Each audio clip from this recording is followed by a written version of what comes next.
Hey guys, we're taking our time tonight. The world outside has already slowed down. Yellow squares are fading in the windows of high-rise buildings. Someone will still be flipping through the tape. Someone will be late for the last tram. And you are already lying down, feeling your body slowly becoming heavy. Silence and the echo of the day are mixed in the air, and it is time to surrender to philosophy that sounds like a lullaby, but let's be honest, you would probably never last. A whole night alone with your thoughts without any distraction. A person would simply crumble under the weight of their own ideas. That is why we are looking for the words of Plato, Seneca, or Buddha. They become soft pillows for the mind. So, before you settle down, take a moment to like the video and subscribe, but only if you really like what I am doing here. And I will be glad if you write in the comments where exactly you are listening to me now and what time it is. This will create our own night map of the world. Now dim the lights, maybe turn on a fan for a quiet background hum, and let's dive into today's journey together. You're lying there, and slowly, the background thoughts begin their parade. Unfinished tasks, conversations you replay in your head, that awkward text message you're sure you worded badly. They pile up like little ghosts, each one whispering, "Care about me." And you do because you've been trained to care, to carry, to treat every small worrying like a king on a velvet throne. The art we're going to learn tonight is about refusing to bow before every passing ghost. You don't need to be their servant. You can let them float, like smoke rings disappearing into the ceiling. Take approval, for instance. The strange myth of universal approval, that if you just do everything right, smile enough, wear the right clothes, answer quickly, but not too quickly, you'll finally reach the Holy Grail. Everyone will like you, but history is filled with reminders that this is impossible. Even Socrates, who drank poison rather than bend his ideals, wasn't liked by his city. In fact, half of Athens was quite happy to see him gone. Imagine, the man considered one of the wisest of all time still got one-star reviews from his neighbors, and you stress over whether your colleague thought you were too quiet in the meeting. Here's a quirky fact. In medieval Europe, people literally believed that left-handedness was a sign of the devil's influence. If you were born left-handed, you had to live with suspicion and superstition. No matter what you did, people would whisper, "That's proof enough that there's no universal approval." It's always shaped by culture, fear, and fashion. Today we see left-handedness as a neat quirk, even an advantage in sports. Yesterday it was a curse, tomorrow, who knows? Historians still argue whether society shapes the things we care about, or whether those cares are hardwired into us. But when you lie here, drifting between sleep and thought, it doesn't matter which theory wins. What matters is recognizing, if even the greatest thinkers, leaders, and random medieval peasants couldn't get universal approval, why should you waste your life chasing it? The night is slow, and your body feels heavier, but your mind grows lighter with this realization, that tomorrow, when the ghostly parade of thoughts returns, you can smile and say, "Not today." I'll let that one float away. Somewhere outside, a car door slams. Someone's still carrying their worries. You're learning the first step of not caring. You're still lying there, the night humming softly around you. And in that hum you begin to notice the deeper itch beneath so many of your worries, the itch for approval. You think back to childhood, when even the way you colored inside the lines was graded, when a gold star or a smile from the teacher was a tiny empire of validation. You carried that hunger into adulthood, polishing it like an heirloom. You still hold it close, even when it hurts your ribs. The myth of universal approval is the trickster that keeps you restless. It whispers, if you say yes more often, if you agree with the crowd, if you show how hardworking and kind you are, then nobody will dislike you. But here's the bittersweet truth. You can hand out pieces of yourself like flyers on a windy street, and someone will still crumple them and throw them in the gutter. Take poor Galileo. The man dared to suggest the earth moved around the sun, and the church said, We're going to need you to sit down and shut up. He was forced to recant publicly. Approval gone. But centuries later, people call him a hero of science. The same voice that earned him prison eventually earned him monuments. Approval changes as quickly as fashion. Today's heretic is tomorrow's visionary. And tomorrow's visionary, in another twist of fate, becomes a boring statue pigeons. Aim at. Meanwhile, you lie awake, worrying whether your comment on a group chat sounded too dry. And here's a quirky little footnote from history. In the Victorian era, people mailed each other hair. Yes, real hair snipped, braided, and tied with ribbon. It was supposed to show affection. Imagine sliding an envelope across the table at dinner today, whispering, "Here's a lock of my hair, please don't ghost me." Approval standards change with every era, which is proof enough that you'll never catch them all. So the question becomes, why chase what's already a moving target? If you spend your energy hunting approval, you'll spend your life winded, always behind. If you decide, instead, to step off that treadmill, you'll notice the silence tastes sweeter than any applause. Historians still argue whether humans evolved to seek approval as a survival tool because being liked meant safety in the tribe, or whether we've just overtrained the instinct in our hyper-connected world. But tonight, under the low hum of your fan, that debate feels distant. What matters is you realizing that craving everyone's smile, like chasing fireflies, pretty, fleeting, and guaranteed to slip through your fingers. So you breathe out, slowly, and imagine those restless thoughts dissolving like smoke over a quiet lake. Somewhere, someone disapproves of you right now. And you are still alive, still lying here, still safe. Their disapproval didn't split the sky, didn't end the night. Your body grows heavier, but your mind gets lighter again. And you think, maybe happiness begins exactly here, not in being adored, but in no longer caring if you are. You're floating deeper now, and something unexpected happens. You realize that not caring doesn't mean apathy. It doesn't mean lying like a discarded sock on the couch, shrugging at everything until the walls crumble around you.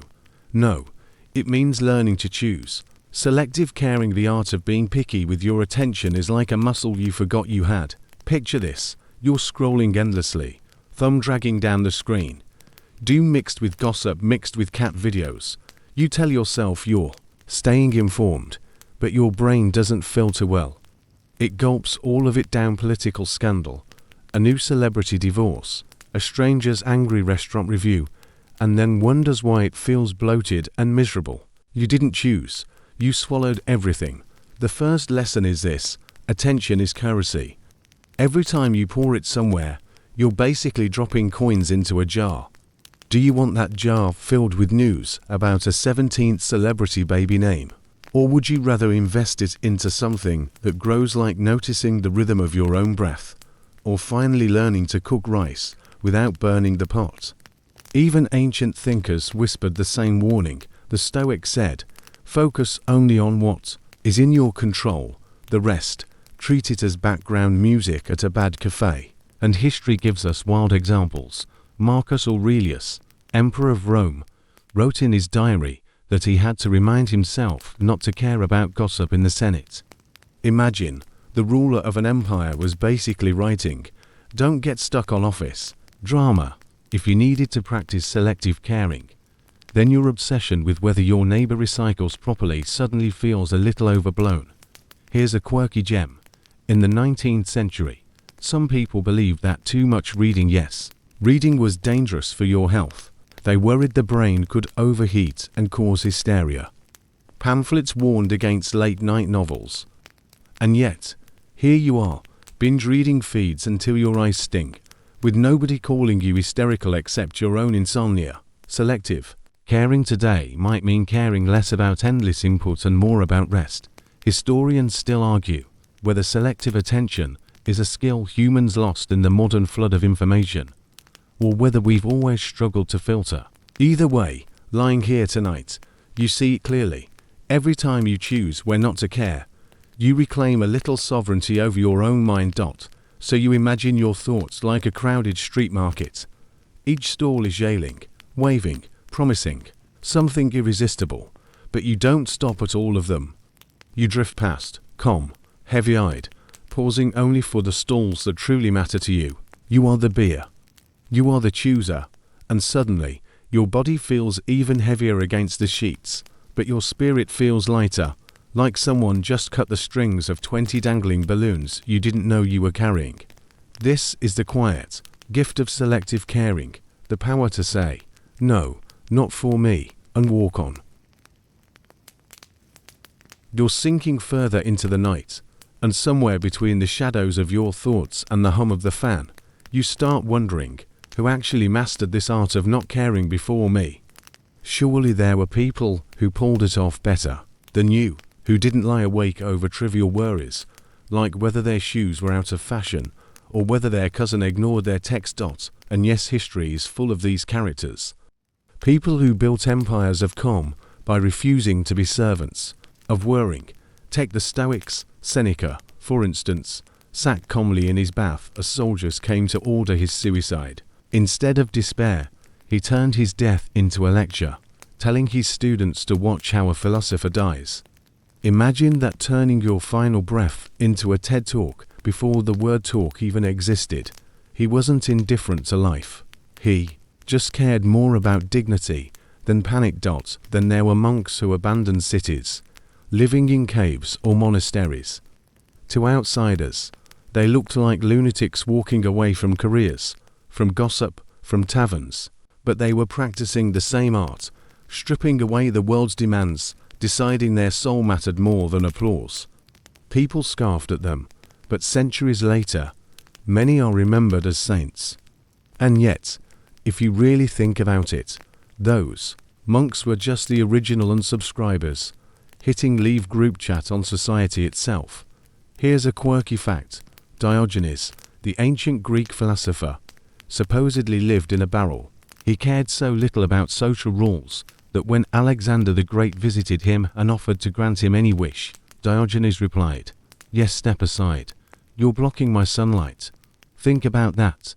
The man could have asked for riches, land, protection, but he asked one of the most powerful humans alive to stop being in the way of his nap. That's indifference on Olympic level. Historians still argue whether these figures truly didn't care or whether they cared so deeply about a higher principle truth, freedom, God, that everything else just looked like noise. But as you lie here, halfway between thought and dream, you realize the distinction doesn't matter. What matters is that their indifference to trivialities gave them freedom, and that freedom made their lives feel less suffocating. So you test the thought yourself. Tomorrow, when someone asks you to care deeply about some pointless drama, you can channel a little Diogenes. Maybe you don't need a barrel. Maybe you just need to shrug, smile, and let their noise pass like a gust of wind. Your body feels heavier still, but in your mind's eye, you see the quiet grin of people through time who learn to step aside from chaos. And you realize, not caring isn't new, it's ancient. It's the same lullaby whispered through centuries, from caves and palaces to your quiet bedroom now. The fan hums like a low and steady companion, brushing its breath across the room, and your eyes, though heavier with each passing second, still refuse complete surrender. It's the mind, of course. It doesn't care that the body is begging for rest. It has its own little carnival tonight. Thoughts marching like noisy vendors at a street fair, each one tugging at your sleeve. Pay attention to me. I'm important. One ghostly thought carries a placard. Remember that awkward laugh you made during the meeting today. Another throws confetti made of breaking news headlines. A third is holding a megaphone, shouting, "What if you forgot to reply to that email?" And there you are, lying down, wishing they would all just take their circus somewhere else. The problem is not that you're weak. The problem is that your brain wasn't designed for this flood of noise. It is, in evolutionary terms, like someone gave a caveman a smartphone and expected him to calmly check the weather without being distracted by 10,000 screaming ads. Back then, thousands of years ago, Your ancestors had a short list of worries. Keep the fire lit. Find enough berries. Watch out for wolves. Try not to step in mammoth dung. The stress system was beautifully efficient. Spot danger. Sound the alarm. Run or fight. Today, the system still sounds alarms, only the dangers are laughably different. A typo in a work report. A friend who left your message on read. The fact that Karen from accounting didn't smile back. The body reacts as though a saber-toothed tiger is in the room, while the actual threat is an unpaid electricity bill. And your poor nervous system doesn't know the difference. To it, danger is danger. Your heart speeds up, muscles tense. Cortisol floods your veins, and there you are, at midnight, wide-eyed in bed, rehearsing tomorrow's meeting like it's a gladiator duel. Here's a historical reminder that humans have always been noisy creatures. The Romans, who love spectacle more than TikTok loves cats, had something called Acta Diurna. These were stone or metal tablets set up in public places with daily news, gossip, court trials, gladiator, results, scandalous affairs. Imagine Twitter carved in marble, people crowded around, pointing fingers, whispering, passing judgment. It was noisy then. It's noisy now. The only difference. You don't have to walk to the forum to doom scroll. You do it under your blanket, glowing screen 2 inches from your nose. And it's not just Rome. Medieval towns had criers who rang bells and shouted out news in the square. People swarmed to hear who married whom, who was accused of theft, which lord raised taxes again. Your ancestors didn't have Netflix, but they had endless seasons of village drama. Human brains never got a break. No wonder monks fled to monasteries to escape the eternal gossip machine. Here's a quirky footnote. In Victorian England, there was panic about overreading.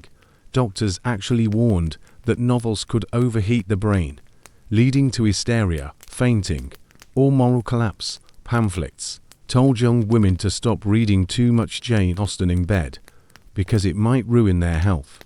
And yet here you are, centuries later, eyes red from binging social feeds, carrying around more trivia than a medieval library. No doctor is prescribing you novel detox, but maybe one should. Historians still argue whether all this extra information has made us smarter or just more restless.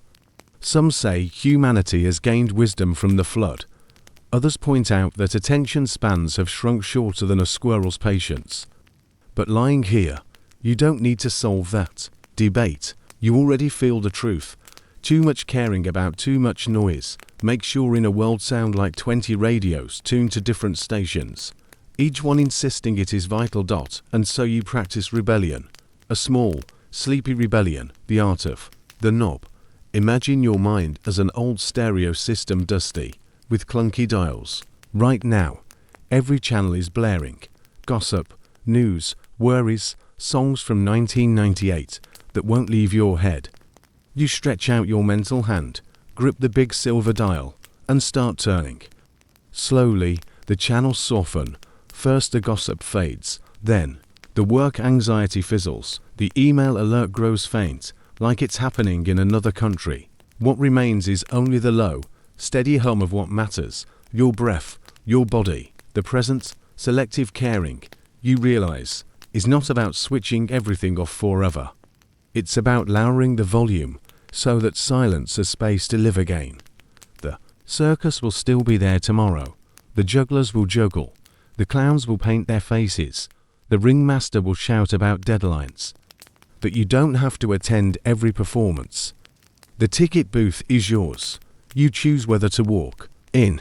And tonight, you've walked out of the tent and back into your own quiet. Your body feels anchored now, as if it belongs fully to the bed. The room has grown heavier, but your mind lighter. The noise shrinks, until it becomes no louder than the shuffle of leaves outside your window.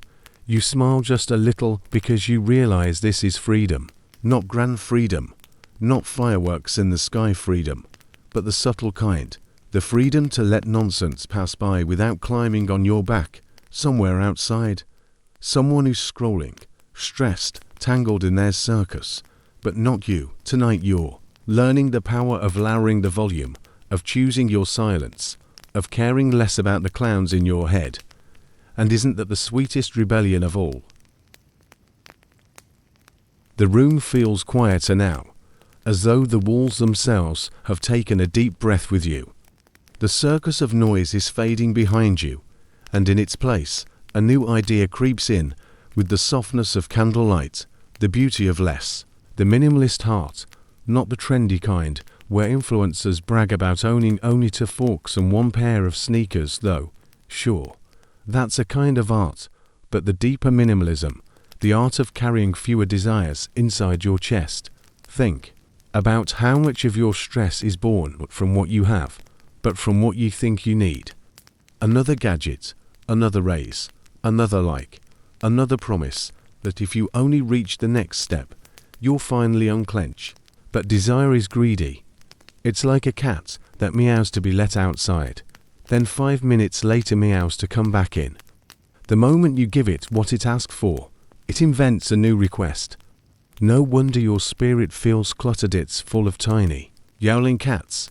History proves this restlessness isn't new. Take the ancient Egyptians. They filled their tombs with treasures, furniture, even food, believing they'd need it in the afterlife. Imagine packing for eternity: pots, jewels, bread rolls, board games, all piled into your pyramid. You stress about moving apartments once every 5 years, and they were planning moves into the next world. Minimalism wasn't their thing. Yet, across the world, Buddhist monks were doing the opposite, owning barely a bowl and a robe. One culture stacked possessions high enough to touch the stars. Another said, all you need is 1 bowl for rice. 2 visions of happiness, centuries apart. Historians still argue which culture lived closer to peace. Here's a quirky detail. In the 14th century, a French king supposedly owned 21 pairs of gloves made from beaver fur. That's not extra. That's a beaver massacre disguised as fashion.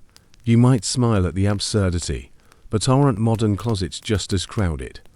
21 apps on your phone that all do the same thing. 21 reminders screaming for your attention. Kings and commoners alike get buried under their must-haves. Minimalism of the heart means you stop hoarding desires, the way kings hoarded gloves. You choose which wishes deserve space, and let the rest slip away. And the funny thing, less caring often means more joy. When you aren't chasing every shiny distraction, you have the time to notice small treasures. The taste of tea at midnight, the way the fan hums like a lullaby, the comfort of knowing your bed doesn't ask you to be anyone but yourself. You can test this tomorrow. Instead of making a to-do list with 14 items, make one with 3. Instead of imagining how everyone might judge your outfit, notice whether you feel at ease in it. Instead of wanting 5 new things, let 1 old thing, maybe a book, maybe a friend, feel enough. Watch how your chest loosens, how sleep comes easier. Your body feels heavy again, but in a different way now. Not a weight of stress, but of simplicity. Like carrying a small satchel instead of a bursting suitcase. You realize the minimalist heart isn't about empty rooms.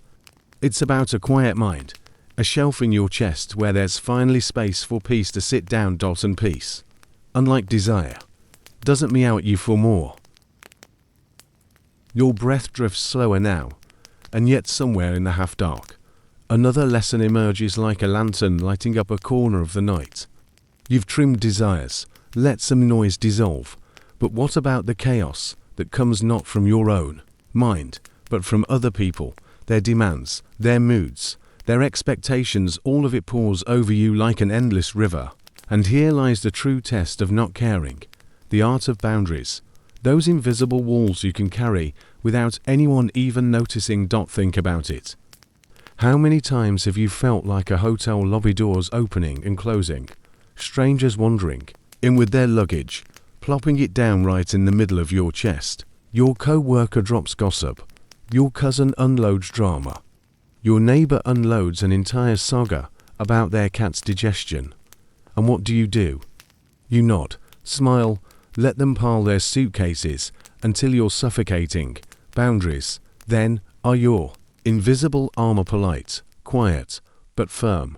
History is full of people who survived because they knew when to draw a line. Take Hadrian, the Roman emperor. He literally built a wall across Britain in the 2nd century, not just a metaphorical wall, an actual stone one, stretching miles to mark the boundary of Roman influence. Why? Because even empires need to say, this far, no further. Imagine Hadrian trying to care about every tribe's grievances north of the wall. He'd never have slept a single night. Instead, he carved out space. He said, inside, I manage, outside, not my circus. You might not have stones or legions, but the principle holds. Your peace requires a line. Here's a quirky footnote. In the Middle Ages, some castles had murder holes in the ceilings of their gates. When intruders tried to push in, defenders could drop stones, hot oil, or if resources were low, just boiling water. It wasn't about cruelty so much as saying, we told you not to cross this line. You don't need to pour hot oil on relatives, but the imagery is satisfying, isn't it? And yet, boundaries are often misunderstood. People hear armor and imagine coldness, rejection, or hostility. But armor isn't about pushing others away, it's about keeping yourself whole. A knight doesn't wear armor to insult his friends, he wears it so that, if he rides into chaos, his heart keeps beating. Historians still argue whether cultures that prize collectivism, where people are taught to blend, obey, and share everything, produce stronger communities, or whether societies that prize individual boundaries create healthier people. Tonight, though, you don't need to solve the sociology. All you need is to feel how different your chest becomes when you allow yourself to quietly, gently, say no. Tomorrow, someone will test you. They'll ask you to care deeply about their crisis that isn't really yours, about drama that doesn't belong in your chest. You'll feel the old reflex rise, the need to absorb, to please, to bend. That then you'll remember Hadrian's wall. You'll imagine those invisible stones in place, not shutting love out, just keeping chaos from flooding in. And you'll notice how good it feels to stand behind that line without guilt. Your body grows even heavier now, as though wrapped in a soft shield. The noise of the world presses faintly at the edges, but it doesn't pierce. You're learning to carry armor made of quiet words, small refusals, and the courage to keep your inner room uncluttered. And maybe that's the secret. Not caring doesn't mean being careless. It means you've chosen the battles, built the wall, and left space behind it for your heart to rest. Your eyes sink deeper, the fan whispers, and somewhere in the quiet, a memory surfaces, the sting of failure. A botched presentation, an exam where your brain turned into a fog machine. A relationship that slipped away. You replay those moments, endlessly, as if punishment will somehow fix them. But here's the revelation. Failure is only as heavy as the weight you assign to it. The art of not caring too much transforms failure from a monster under the bed into a shadow that dissolves. When the light changes, failure, in truth, is everywhere. Leonardo da Vinci, master of brilliance, left notebooks crammed with unfinished projects, bridges never built, flying machines that never left the page. Historians still argue whether he was a genius distracted by too many passions or a perfectionist, unable to finish. But either way, imagine if Leonardo had sat in his studio moaning, "I'll never amount to anything. My helicopter prototype looks like a spinning past a rack." If he had cared as much as you sometimes do about your mistakes, maybe we'd never know his name at all. Instead, he moved on, scribbling, sketching, failing forward. Here's a quirky one. In 18th century Europe, doctors believed tomatoes were poisonous. 4 years they avoided them, calling them love apples that carried death. Only later did people discover that tomatoes were not deadly, but delicious. A whole continent cared too much about a culinary failure. And yet look at modern pizza. Proof that failure can be temporary, laughable, and eventually delicious. But when you misstep, you treat it like a collapse of civilization. You replay your slip-ups in slow motion, adding dramatic music in your head. And you forget that civilizations themselves have collapsed and yet the world kept spinning. Rome fell, and centuries later someone was inventing tiramisu. Humanity fails spectacularly, and yet joy sneaks back in. Failure without self-destruction means you start letting go of the theater around mistakes. Did you trip in public? Fine. The ground caught you. Did you mispronounce a word? Congratulations. You're fluent in human. Did you send the wrong email attachment? At least you didn't send a beaver fur glove collection like that French king we mentioned earlier. Here's the scholar's question. Do we actually learn more from failure? Or do we simply remember it more vividly because of pain? Researchers still wrestle with it. Some say failure teaches resilience. Others say it just leaves scars. But tonight, you don't need to solve that argument. Tonight, you can lie down and recognize that you've survived 100% of your mistakes so far. The scoreboard is still in your favor. So tomorrow, when failure comes knocking, you can try something new. Instead of letting it set fire to your chest, you can let it shrink into proportion. Failure is just a pebble. You don't need to build it a palace. Your body grows heavier against the bed, as if the mattress is whispering, "See, even mistakes can rest here without drama." And you realize something simple but profound. When you stop caring too much about failure, life becomes less like a courtroom and more like a rehearsal. You get to try, stumble, laugh, and try again without dragging the noose of shame behind you. And maybe that's the sweetest kind of success. The air in the room is heavier now, and yet inside that weight is a strange freedom. You've let go of failure's sharp teeth, but another truth waits patiently at the edge of your thoughts. The strangest comfort of all, mortality, the knowledge that one day, every worrying, every embarrassment, every unpaid bill, every awkward pause in conversation will be erased by the silence that swallows us all. Now, don't panic. I'm not here to spook you into insomnia. Mortality isn't the enemy of sleep. It's the pillow of perspective. When you remember that your time is limited, suddenly the parade of petty worries feels absurd, almost comical. That email you've been drafting in your head for 3 nights straight. Dust. The argument about recycling bins vanishes. The person who didn't text you back. One day, neither of you will be around to care. And isn't that, in a roundabout way, liberating? History has always played with this paradox. The Stoics used the phrase memento mori, remember, that you must die not as a morbid chant, but as a compass. Marcus Aurelius, already weighed with the burdens of empire, reminded himself daily that his reign would end, his body would rot, and the empire itself might crumble. Did this depress him? Not at all. It sharpened him.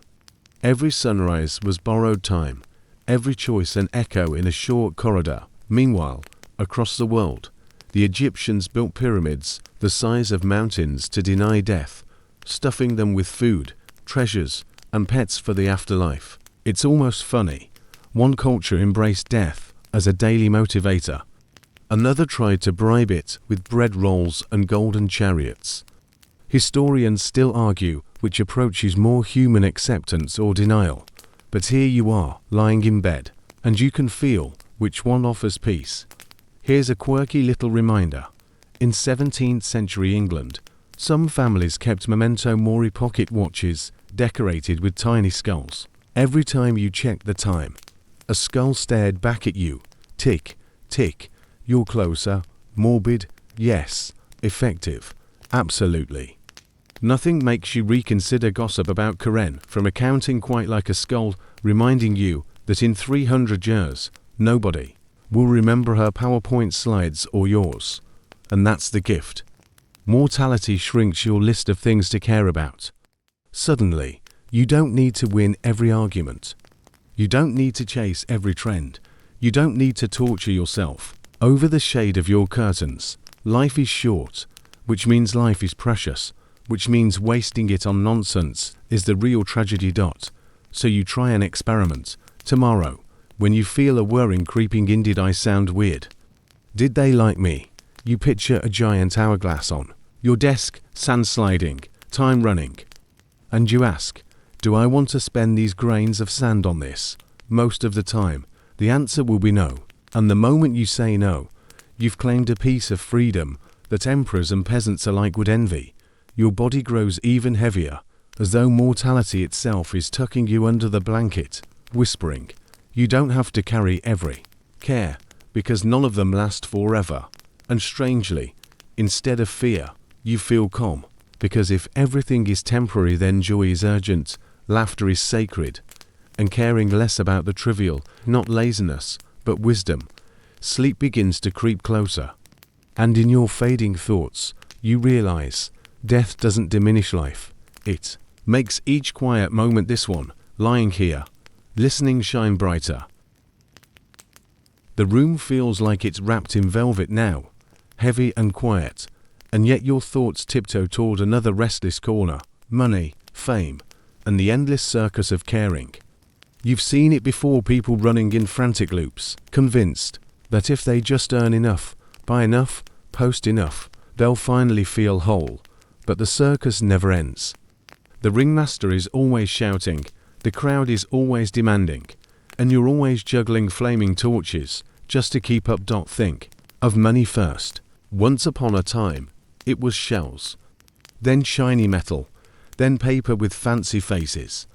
Now it's numbers on a glowing screen. Each transformation promised happiness, each failed to deliver. Ancient Chinese emperors stamped coins with dragons, not because the silver itself meant joy, but because they wanted their people to care enough to trust the empire. And yet, for all the dragons and stamps, people still lay awake worrying about taxes. Some things never change, and fame is even trickier. In ancient Rome, gladiators were adored like modern celebrities. Crowds screamed their names, painted them on walls, even threw gifts into the arena. But what did fame buy them? A short life, a brutal death, and maybe, if lucky, a few lines in dusty chronicles. Historians still argue whether gladiators felt empowered by their fame or enslaved by it. Either way, it didn't stop the sand from swallowing their blood.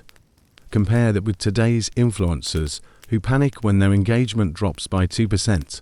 The arena hasn't gone anywhere, it's just digital now. Here's a quirky fact.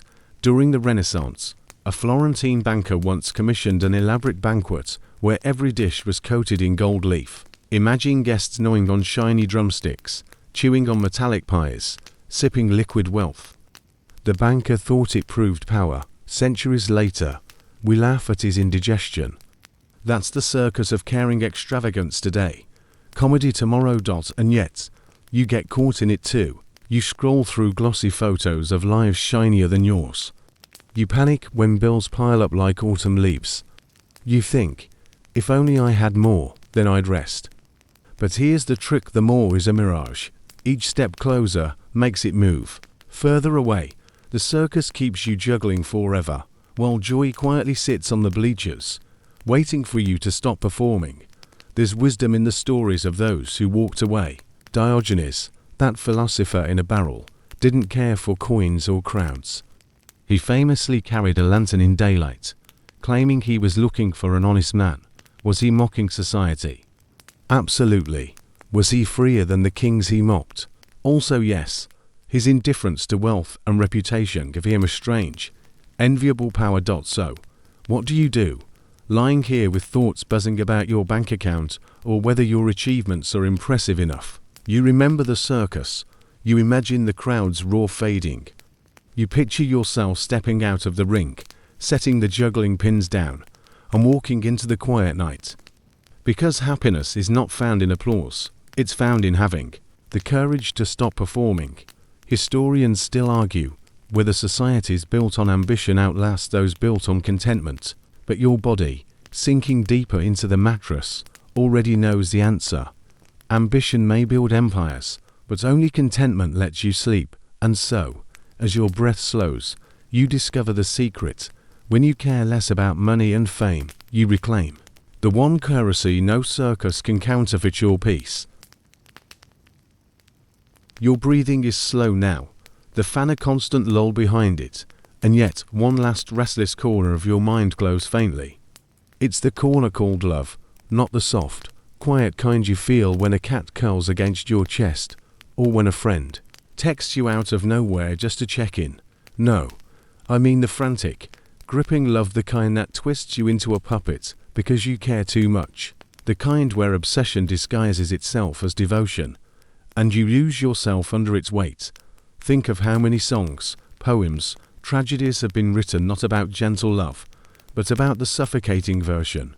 Ancient Greece gave us Medea, who loved Jason so furiously that betrayal turned her into legend for revenge. Shakespeare gave us Romeo and Juliet to teenagers who cared so much about their romance they decided life without it wasn't worth living. That's not love, that's obsession with an expensive costume. And yet, centuries later, people still swoon over their romance as though it were a Hallmark card. Obsession is just another flavor of too much caring. And it makes you miserable. You start checking your phone every 2 minutes, dissecting the tone of every text, reading omens in the punctuation. You give away your nights to imaginary dramas. You start thinking of yourself as half a person, waiting for the other half to approve you into existence. And isn't that absurd? You're already a full human, with organs, jokes, and at least one embarrassing childhood haircut. Here's a quirky footnote. In the 19th century, Victorians believed too much passion could literally damage your health. Doctors warned women that excessive romantic feelings might cause fainting or hysteria. So they prescribed rest cures, lying in bed for weeks, no books, no visits, no excitement. Ironically, that sounds more like punishment than healing, but beneath the silliness was an instinct. Unchecked obsession eats away at balance. So what does it mean to not care too much in love? It doesn't mean being cold, or dismissive, or refusing to hold someone's hand. It means giving affection, without letting it become a leash around your own neck. It means loving from a place of calm fullness, instead of frantic emptiness. It means being able to laugh when your partner snores like a walrus, instead of rewriting the script of your entire relationship around it. Historians still argue whether romantic love, as we know it, even existed before the Middle Ages, or whether people mostly married for land, livestock, and treaties. But regardless of the timeline, human hearts have always struggled with balance. Too little care makes love hollow. Too much care makes love suffocating.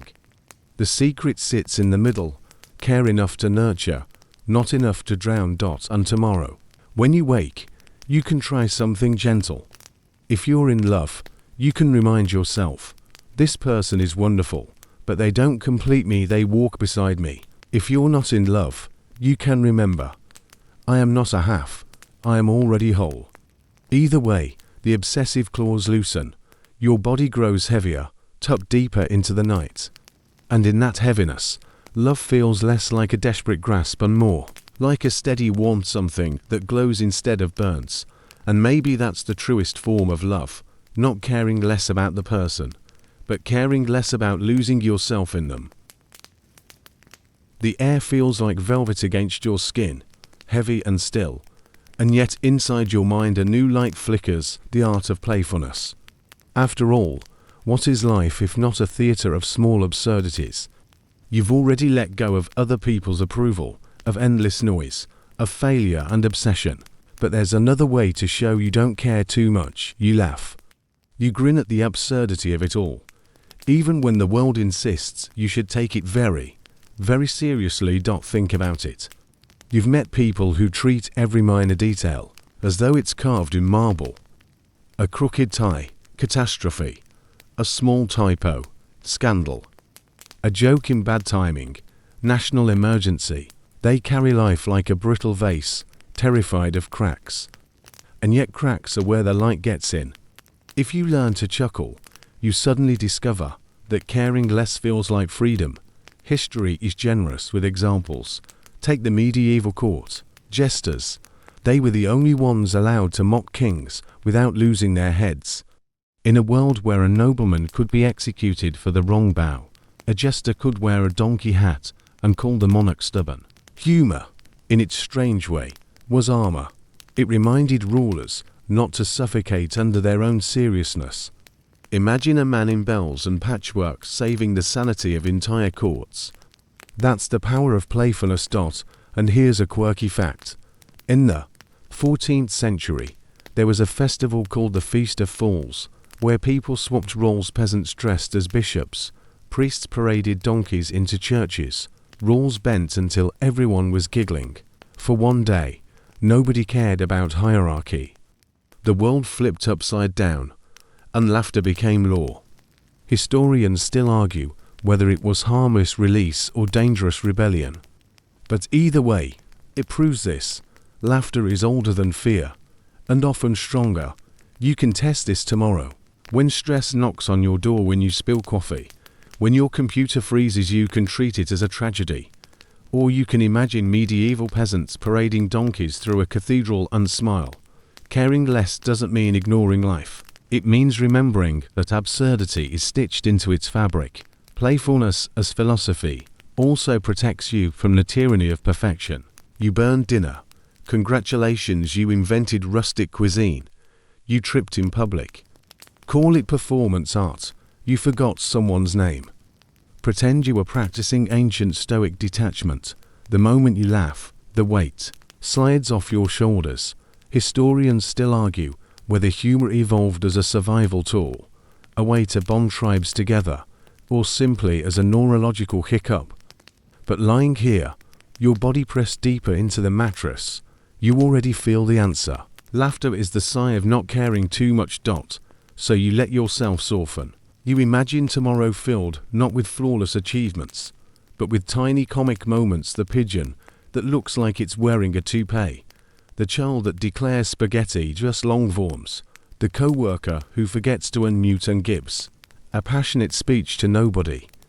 These are reminders. Life is not a courtroom. It's a circus, and you get to laugh at the clowns instead of worrying about becoming one. Your body is heavy, your mind lighter. And in the quiet, you realize playfulness is not silliness, it's wisdom wearing a smile. The night has settled into you now, deeper and heavier, but the journey hasn't finished. You've laughed at the circus, shrugged at failures, built invisible walls around your heart. And yet there's a paradox waiting in the quiet. The scholars. Paradox, because even the very people who taught us not to care couldn't quite agree on what that meant.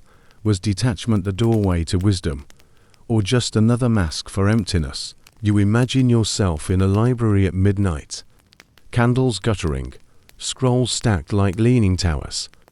All around you are the ghosts of thinkers arguing in whispers.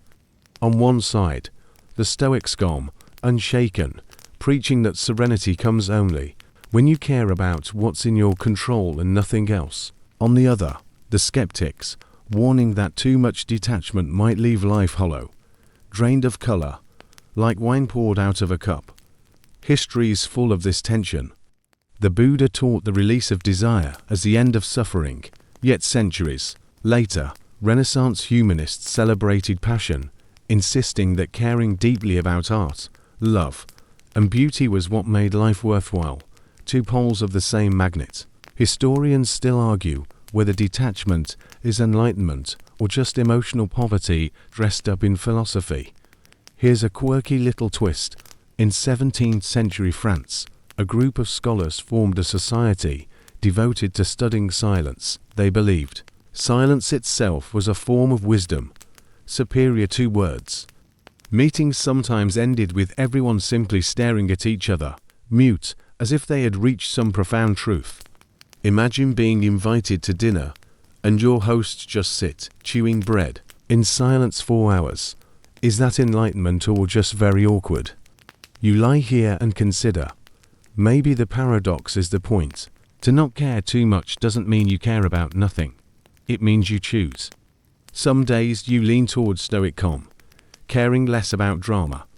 Other days, you lean toward humanist passion, caring deeply about a piece of music or a sunrise. The art is in the balance, not the extreme. Tomorrow, when you feel torn between apathy and obsession, you can remind yourself of this paradox. Wisdom isn't a straight line, it's a pendulum swinging. And your peace comes from knowing you don't have to freeze it in one place. Your body sinks further into the bed, as if the mattress itself is an ancient library holding all the unresolved arguments of scholars. And instead of confusion, you feel calm. Because even disagreement has a lesson. Not caring about perfect answers is itself a kind of wisdom. And so you drift, lighter again, with the paradox itself wrapping you like a blanket. The night is deep now, like ink spilled across the sky, and your breath is moving in long, steady waves. You've explored paradoxes, laughed at falls, shrugged off failure. But wisdom always circles back to practice, doesn't it? Not lofty quotes, not candlelit debates, but the quiet rituals you live with every day. Tonight, you begin to craft your own private rituals of indifferent small habits that whisper, I choose peace, I choose less, I choose freedom. Think about how rituals already shape your life. You brush your teeth, make your coffee, check your phone before you've even opened both eyes. Those are rituals too, though you don't call them that. They're tiny repeated acts that tell your body what to expect from the day. What if you replace some of those rituals of worrying with rituals of indifference? What if every morning began not with a scroll through noise, but with a shrug at it? History shows us how powerful rituals can be. The samurai, for example, performed daily practices, not just of swordsmanship, but of calm detachment. Tea ceremonies, calligraphy, meditation, so that when chaos struck, they weren't shaken. The repetition trained the spirit as much as the blade. And then there were the Stoics, journaling at night to remind themselves of what was within their control. Even emperors, drowning in politics, needed bedtime reminders to let go. Here's a quirky little note. In the Middle Ages, monks had a ritual called compline, the final prayer before bed. But some records suggest a few monasteries also added beer, yes, a light ale before sleep, thought to calm the stomach and silence the mind. Imagine holy men sipping beer under candlelight, chanting softly, shrugging off the worries of the day, proof that rituals don't always need to be solemn, they just need to steady the heart. So what might your rituals look like? Maybe each morning, before your phone, you sit for 2 minutes and notice your breath. Maybe when you hear gossip, you imagine yourself behind Hadrian's wall and simply let it bounce off the stones. Maybe at night, before bed, you write down 3 things you cared too much about today, and then you physically cross them out, leaving them in the notebook ahead of your chest. Small, silly, but powerful. Historians still argue whether rituals matter because of what they do or simply because of their repetition. Does the act itself have power, or is it the comfort of doing it daily? But you lying here don't need to untangle that. You only need to feel how rituals act like anchors in a storm. They remind you of the choice you've made, not to drown in every wave, but to float above them. Your body is heavy now, wrapped deeper into the mattress. And in the dark, you can almost see your future self lighter, freer, carrying fewer cares, not because you chase grand wisdom, but because you practice small indifferences daily, a ritual of letting go, a ritual of peace. And as sleep presses closer, you realize these tiny habits are your invisible guardians. They protect your mind quietly, without fanfare, like monks sipping ale in the candlelight. The silence is almost complete now, the night wrapped around you like a cloak. Your body has grown heavier with every chapter, and yet your mind has been lightened, one burden at a time. You've wandered through noise and failure, through love and paradoxes, through walls and rituals. And now, at the very edge of sleep, you come to the final discovery, arrival in stillness, not the cold indifference of stone, but the warm, steady flame of a soul no longer tossed around by every gust of care. Stillness doesn't mean nothing happens. The world still moves, The phone still buzzes, bills still arrive, people still mutter, opinions you never asked for, but stillness means you no longer leap at every noise like a startled bird. You become the mountain instead of the leaf. Imagine the difference. One flutters, bends, panics at the wind. The other simply stands, patient, unshaken, sheltering life at its base. History gives us images of this stillness. Think of Laozi, the sage of Taoism, described as riding away from civilization on a water buffalo, leaving behind the Tao Te Ching. He didn't conquer kingdoms or amass gold. He simply chose stillness as his legacy. Words as soft as water, yet strong enough to outlast empires. And then there were hermits in the deserts of Egypt, who sat in caves for decades, letting storms of politics and invasions pass them by. To outsiders, they looked mad, but to themselves, they had found stillness that kingdoms could not touch. Here's a quirky reminder. In 19th century America, there were sleeping preachers, people who gave sermons while half asleep, claiming inspiration flowed more easily. In trance, crowds gathered to hear them mumble wisdom between snores. It sounds absurd, but maybe they touch the same truth. That wisdom comes when the restless mind surrenders. That's the heart of stillness. Historians still argue whether stillness is the end of philosophy or just the beginning, whether it's retreat from life or the fullest engagement with it. But lying here, you feel the answer in your bones. Stillness isn't escape, it's arrival. The place you were always meant to land after caring too much for too long. Your body sinks fully into the mattress, as though gravity itself has been softened. Outside, the world still spins its circus, but inside, you've stepped away, and the sweetest realization arrives. Not caring isn't emptiness, it's space. Space for joy, for laughter, for quiet, for love unchained from obsession. Space where your soul can finally breathe. And as sleep approaches, you see it clearly. You don't need to keep juggling, chasing, proving.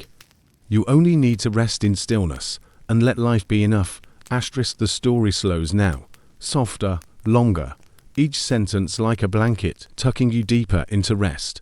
You have walked through every chamber of whirring, and one by one, you have dimmed their lights. Approval, noise, failure, love, money, paradox, they are still out there, spinning like planets. But you no longer orbit them. You float above, steady, unhurried, free. Let yourself breathe into this quiet. Feel the rise of your chest, the fall, the steady rhythm that has carried you through every storm of thought. Your body is not restless now. It is an anchor sunk deep into calm waters. Even if the world shouts tomorrow, you have discovered the switch inside you, the one that turns the volume down. That switch is always there, waiting in the dark. And so, as the last words drift toward silence, you realize the gift of not caring is not coldness, not cruelty, not retreat. It is simply this: the power to decide what deserves your heart, and the courage to leave the rest behind. The fan hums. The night holds you. The future can wait. You are already where you need to be, in stillness, in peace, in the quiet art of not caring too much. Sleep now. The world will continue without you for a little while, and when you wake, you'll carry less weight, more laughter, and a heart wide enough to hold joy without clinging. Sweet dreams.